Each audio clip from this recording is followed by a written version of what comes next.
thus. Again, a bhikkhu reviews this body up from the soles of the feet and down from the top of the hair and contained in the skin, as full of many kinds of filth thus. In this body there are head hairs, body hairs, nails, teeth, skin, flesh, sinews, bones, bone marrow, kidney, heart, liver, midriff, spleen, lungs, bowels, entrails, gorge, dung, bile, phlegm, pus, blood, sweat, fat, tears, grease, spittle, snot, oil of the joints, and urine. M390.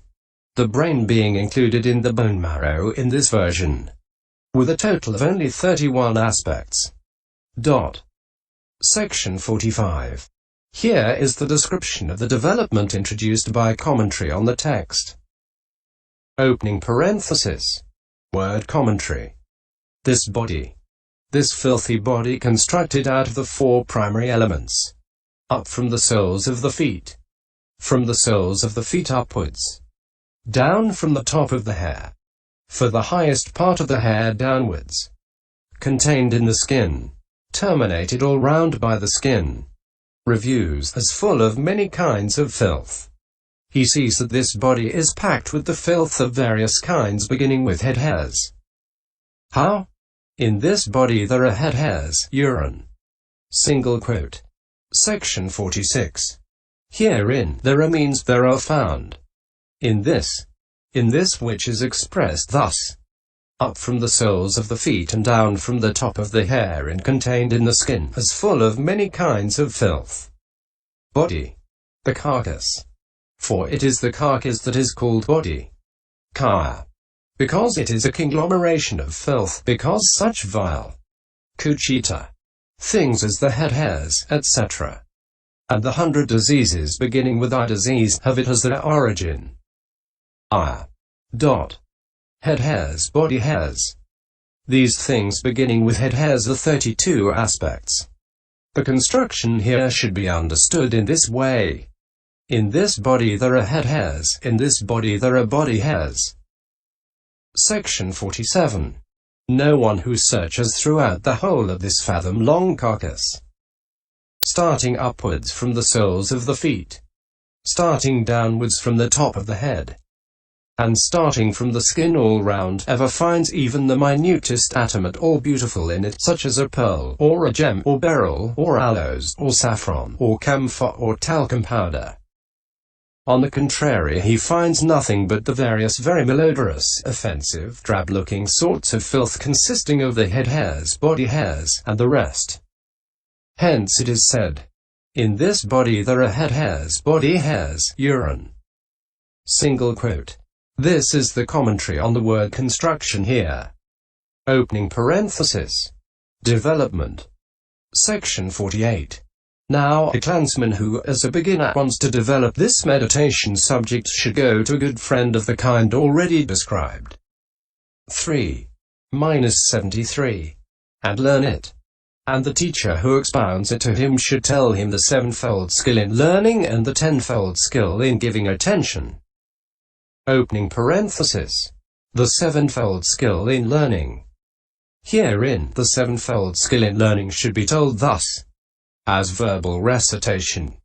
As mental recitation, as to color, as to shape, as to direction, as to location, as to delimitation. Section 49. 1. This meditation subject consists in giving attention to repulsiveness. Even if one is master of the tipiyaka, the verbal recitation should still be done at the time of first giving it attention. For the meditation subject only becomes evident to some through recitation, as it did to the two elders who learned the meditation subject from the elder Mahadeva of the hill country, Malaya. On being asked for the meditation subject, it seems the elder gave the text of the 32 aspects, saying, "Do only this recitation for 4 months." Although they were familiar respectively with 2 and 3 piyakas, it was only at the end of 4 months of recitation of the meditation subject that they became stream enterers with right apprehension of the text. So the teacher who expounds the meditation subject should tell the pupil to do the recitation verbally first. Section 50. Now when he does the recitation, he should divide it up into the skin, pentad, etc. and do it forwards and backwards. After saying head hairs, body hairs, nails, teeth, skin, he should repeat it backwards: skin, teeth, nails, body hairs, head hairs. Single quote. Section 51. Next to that with the kidney, pentad, after saying flesh, sinews, bones, bone marrow, kidney, he should repeat it backwards: kidney, bone marrow, bones, sinews, flesh. Skin, teeth, nails, body hairs, head hairs. Single quote. Section 52. Next with the lungs, pentad, after saying heart, liver, midriff, spleen, lungs, he should repeat it backwards: lungs, spleen, midriff, liver, heart. Kidney, bone marrow, bones, sinews, flesh. Skin, teeth, nails, body hairs, head hairs. Single quote. Section 53. Next with the brain, pentad, after saying bowels, entrails, gorge, dung, brain, he should repeat it backwards: brain, dung, gorge, entrails, bowels. Lungs, spleen, midriff, liver, heart. Kidney, bone marrow, bones, sinews, flesh.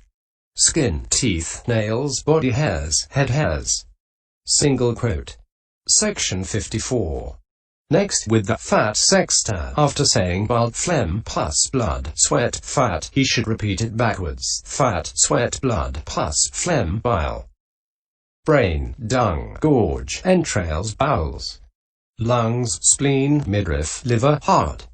Kidney, bone marrow, bones, sinews, flesh. Skin, teeth, nails, body hairs, head hairs. Single quote.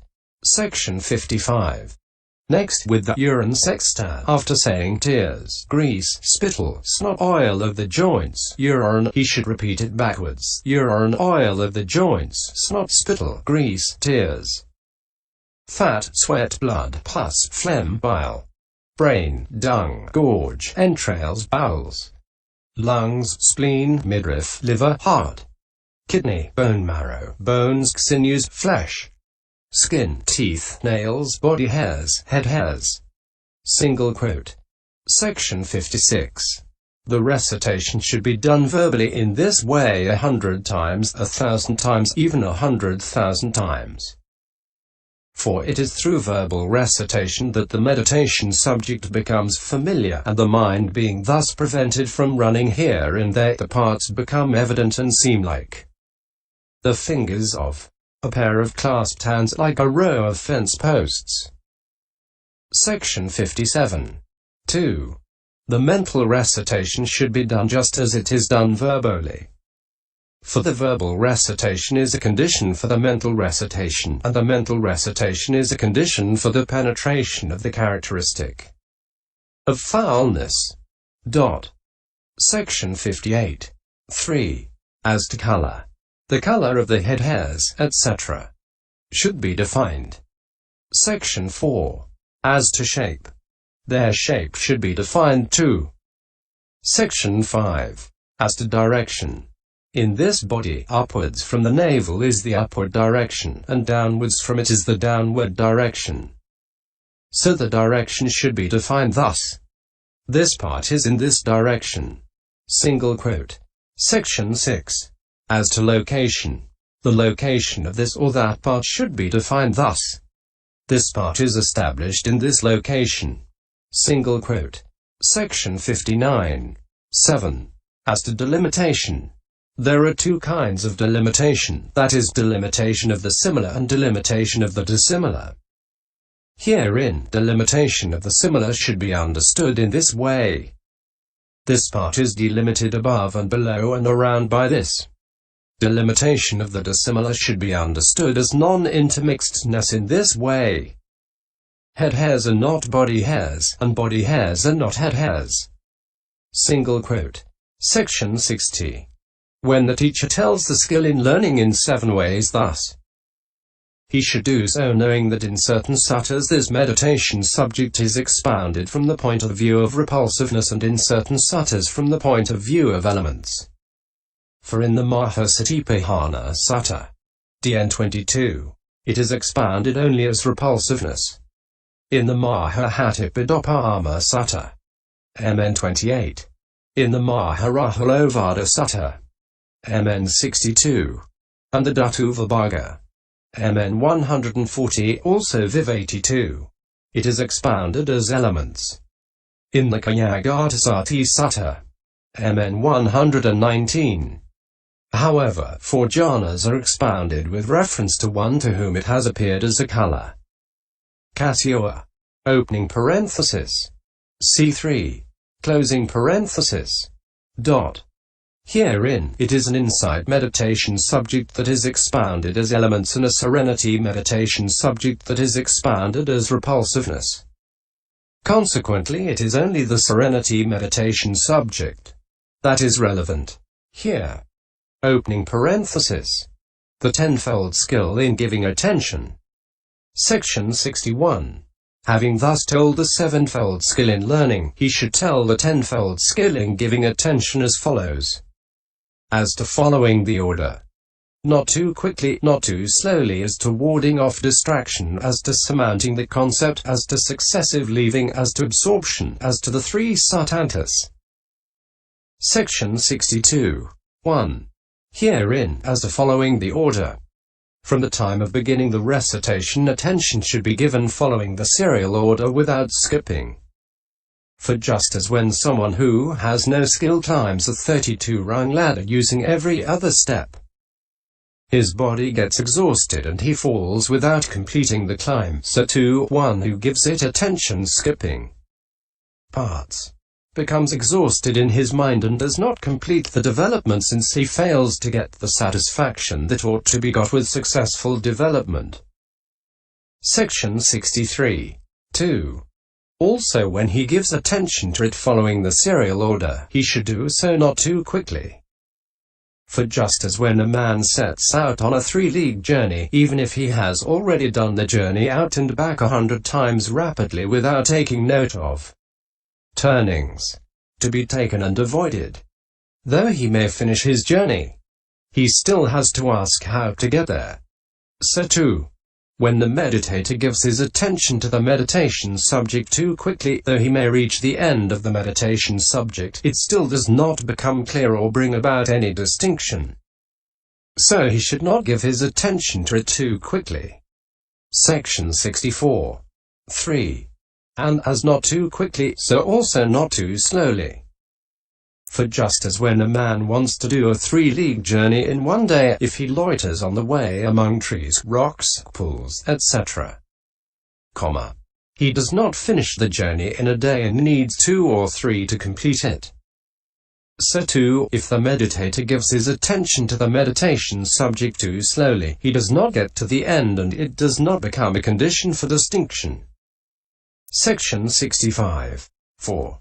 As to warding off distraction, he must ward off temptation to drop the meditation subject and to let his mind get distracted among the variety of external objects. For if not, just as when a man has entered on a 1-foot-wide cliff path, if he looks about here and there without watching his step, he may miss his footing and fall down the cliff, which is perhaps as high as 100 men. So too, when there is outward distraction, the meditation subject gets neglected and deteriorates. So he should give his attention to it, warding off distraction. Section 66. 5. As to surmounting the concept. This name concept beginning with head hairs, body hairs must be surmounted and consciousness established on the aspect repulsive. For just as when men find a water hole in a forest in a time of drought, they hang up some kind of signal there, such as a palm leaf, and people come to bathe and drink guided by the signal. But when the way has become plain with the continual traffic, there is no further need of the signal, and they go to bathe and drink there whenever they want. So too, when repulsiveness becomes evident to him as he is giving his attention to the meditation subject through the means of the name concept head hairs, body hairs, he must surmount the concept head hairs, body hairs and establish consciousness on only the actual repulsiveness. Section 67. 6. As to successive leaving. In giving his attention he should eventually leave out any parts that do not appear to him. For when a beginner gives his attention to head hairs, his attention then carries on till it arrives at the last part, that is, urine, and stops there. And when he gives his attention to urine, his attention then carries on till it arrives back at the first part, that is, head hairs, and stops there. As he persists in giving his attention thus, some parts appear to him and others do not. Then he should work on those that have appeared till one out of any two appears the clearer. He should arouse absorption by again and again giving attention to the one that has appeared thus. Section 68. Here is a simile. Suppose a hunter wanted to catch a monkey that lived in a grove of 32 palms, and he shot an arrow through a leaf of the palm that stood at the beginning and gave a shout. Then the monkey went leaping successively from palm to palm till it reached the last palm. And when the hunter went thereto and did as before, he came back in like manner to the first palm. And being followed thus again and again, after leaping from each place where a shout was given, it eventually jumped on to one palm, and firmly seizing the palm shoot's leaf spike in the middle, would not leap any more even when shot. So it is with this. Section 69. The application of the simile is this. The 32 parts of the body are like the 32 palms in the grove. The monkey is like the mind. The meditator is like the hunter. The range of the meditator's mind in the body with its 32 parts as object is like the monkey's inhabiting the palm grove of 32 palms. The settling down of the meditator's mind in the last part after going successively from part to part, when he began by giving his attention to head hairs, is like the monkey's leaping from palm to palm and going to the last palm. When the hunter shot an arrow through the leaf of the palm where it was and gave a shout. Likewise in the return to the beginning. His doing the preliminary work on those parts that have appeared, leaving behind those that did not appear while, as he gave his attention to them again and again, some appeared to him and some did not, is like the monkey's being followed and leaping up from each place where a shout is given. The meditator's repeated attention given to the part that in the end appears the more clearly of any two that have appeared to him and his finally reaching absorption, is like the monkey's eventually stopping in one palm, firmly seizing the palm shoot's leaf spike in the middle and not leaping up even when shot. Section 70. There is another simile too. Suppose an alms food eater bhikkhu went to live near a village of 32 families, and when he got 2 lots of alms at the first house he left out 1 house beyond it, and next day when he got 3 lots of alms at the first house, he left out 2 houses beyond it, and on the 3rd day he got his bowl full at the first house, and went to the sitting hall and ate. So it is with this. Section 71. The 32 aspects are like the village with the 32 families. The meditator is like the alms food eater. The meditator's preliminary work is like the alms food eater's going to live near the village. The meditator's continuing to give attention after leaving out those parts that do not appear and doing his preliminary work on the pair of parts that appear is like the alms food eater's getting 2 lots of alms at the first house and leaving out 1 house beyond it, and like his next day getting 3 lots of alms at the first house and leaving out 2 houses beyond it. The arousing of absorption by giving attention again and again to that which has appeared the more clearly of 2 is like the alms food eater's getting his bowl full at the first house on the 3rd day and then going to the sitting hall and eating. Section 72. 7. As to absorption part by part. The intention here is this. It should be understood that absorption is brought about in each one of the parts. Section 73. 8 to 10.